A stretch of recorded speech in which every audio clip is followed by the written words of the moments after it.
Hi everyone, I'm here to introduce the DJI RS3 Pro gimbal right here. This is the gimbal. I have a Sony ZV-E1 mounted on top of it. We're just going to go through the basics on what a gimbal is, how to use it, and how to get it prepped. So just to go for the very basics, what is a gimbal? So a gimbal is a stabilization device that you put your camera on so you can get smooth shots handheld, so your footage doesn't look like it came out of the Blair Witch Project and it's not all shaky. Just to give you a quick example, when you turn the gimbal on, you'll see that you can move the gimbal around and it's always kind of pointed straight. So that's ideal for if you're walking around. You don't have to be ultra careful in holding the camera steady. You could pretty much just do whatever you want and it'll be good. If you look at the back here,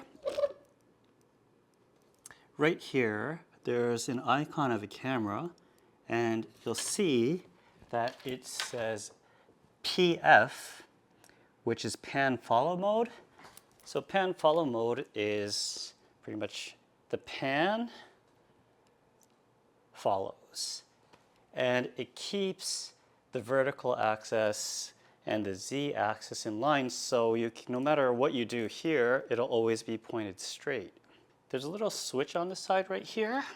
You can put it up and it goes into PTF mode. That's pan tilt follow.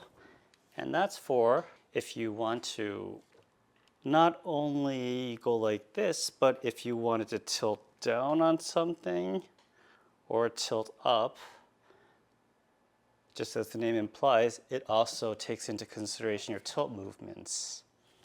And lastly, there, if you put the switch to the bottom, it goes to FPV mode. It stands for first person view.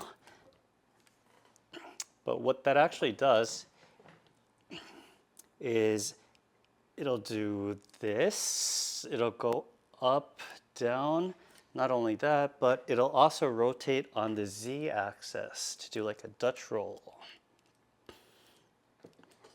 And to just show you a little bit of what you can do with a gimbal, if you could take a look at this video right here, which I shot pretty much with the same exact setup, just this camera and the gimbal itself. And it took probably about 5 minutes to shoot this. And you'll see me using PF mode to get these shots. And then here, when I'm inside the car interior, I thought it'd be interesting to use the FPV mode to get this Dutch roll inside the car to show its interior. So just going back to some of the basics, I'm back in PF mode. One thing that'll happen is while you're kind of using the gimbal a lot, I don't know if it'll do it right now, but I put it down and it's not straight. It'll drift after a while. That's when this trigger here comes in really handy. Double click the trigger and it'll always go back to center. Another thing, even if you're in pan follow mode, see this little joystick right here? You can use this joystick to make it go left, right, up, and down. And you can use this dial here to do the Dutch roll. If I roll it, you could always double click and it's back. So you can leave it in PF mode, so as you're walking and shooting somebody's interview, let's say somebody's walking towards me and I'm filming them, but they suddenly point to that building right there, I can always use the joystick to point up at whatever they're talking about, and then I could always double click to come right back. That's the bare minimum basics on how to use this. And in order to do that, first you need to know how to put this thing together and balance it. So let me go into that. So this is what the DJI RS3 Pro looks like without the camera on it. And the first thing is we need to attach the camera. Push this button, and you can either turn this or you can just pull it out. So this is where the camera is going to attach, and it comes with a few different plates.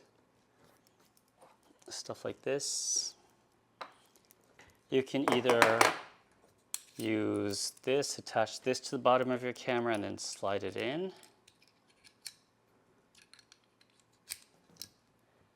But for today, we're going to use this plate because this is Arca Swiss compatible, just like the bottom of my camera. And that way, all you got to do is slide this in and lock. No screwing. And then this slides into here. And you can lock it here. Camera's on. We're going to balance it. So each axis has these little switches here.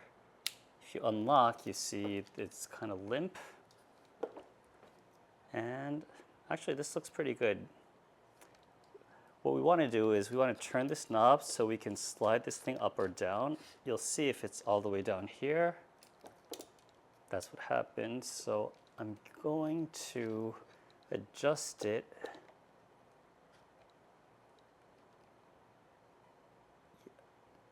That's nice, so that it stays balanced. And then next I will go like this.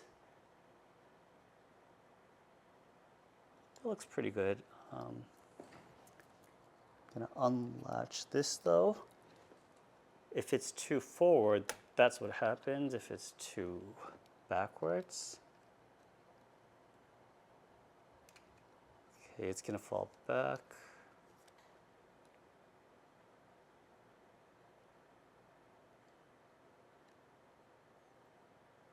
It seems good enough. It doesn't have to be perfect, but the better it is, the less strain you have on your motor. So I lock it. Next, we have this switch right here, and it's tilting that way. So I'm gonna unlatch this, and I can slide this whole mechanism. Too much.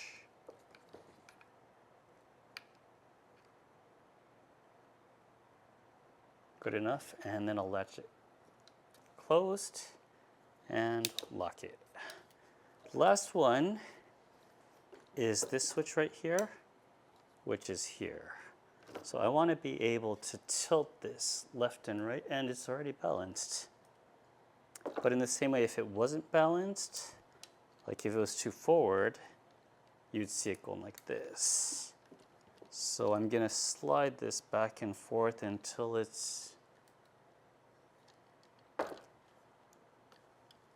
stays in place even if I lean it. And just a tad bit. Yep, that's good enough for me.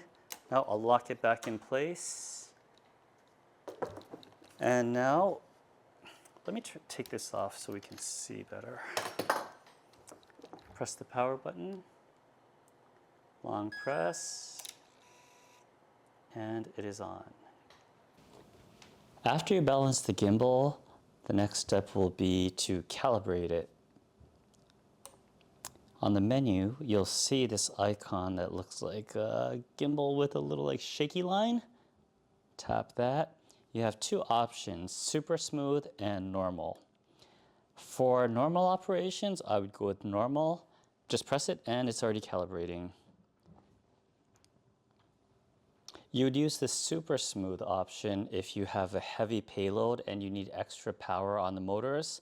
The downside is if your payload is small, super smooth can lead to funky movements like shaking motors. And when you calibrate, I would recommend that it's on a level surface.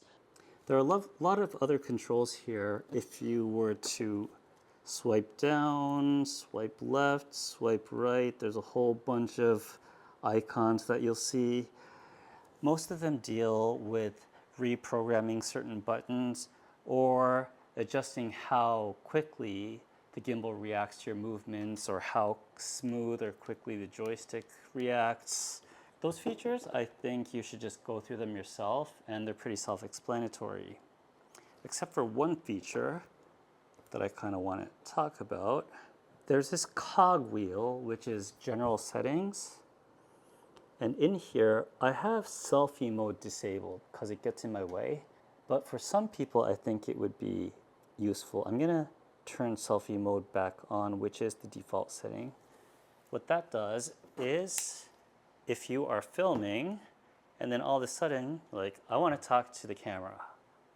Triple click. And then you can walk around talking, well, vlogging, talking to the camera. With selfie mode on, let's say you're walking, and all of a sudden you want to say something, 1, 2, 3, and you can be like, hi everyone, I am in wherever I am. And I could double click, and it's back. This handle that I just took off is pretty useful if you want to get low shots, because that way, if you're walking around, you can just hold it like this, get really low shots, like this. And last thing, when you get the DJI RS3 Pro, at least in my kit, you will find the Raveneye. And what this is it's a transmitter. And it's made so that this thing slides onto the underside right here. Latches on, and we have 3 cables. The first is a mini SDI to a regular SDI. You connect the SDI so that the Raveneye can see what the camera is seeing. And then we have a USB-C to USB-C control cable. This can actually be any USB-C cable. Goes in here, and that goes into the USB-C port on the camera. It's compatible with pretty much most cameras you can think of, but I would go to DJI's website just to confirm what cameras are compatible. On the other side, this is another USB-C to USB-C. This is for power. So the Raveneye gets power from, there's 3 USB ports here. The bottom one is the power supply. And before we turn this thing on, now that the Raveneye is on, we need to balance because now the center of gravity has changed. Okay. And with the Raveneye, let's use this thing. This is a fancy iPhone holder.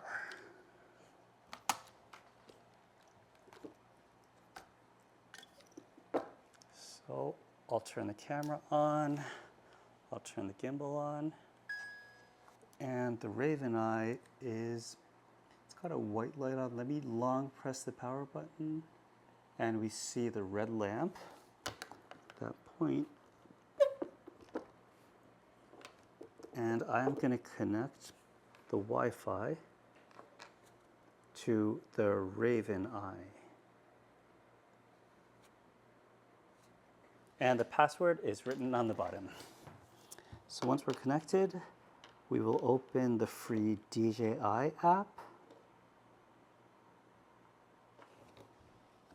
So we see this iPhone becomes a monitor that can be used if you're like getting a low angle shot. You can see it here. If you're getting a high angle shot, you can also see it here without having to look at the LCD. And another added feature is that on the Raveneye, you can do things like virtual joystick. If I turn the virtual joystick on, I have this dot here that I can drag to move it or to roll. Or I can place the camera here, and if somebody doesn't mind drawing a box around my face, I can walk around and the camera will stalk me. I've got this setting set to smooth right now, so if I make a real fast movement, it might, oh, it does catch up. And this can actually come in very handy at times. Just gonna press this X by the box to disable that. So those are the basics of the DJI RS3 Pro. If you're gonna use it, just make sure that your camera is compatible in terms of the control cables and also weight. You don't want to be putting a huge camera that's way above the payload, and that's about it. If you want more information, please check out some of my other videos on the same topic. Thank you.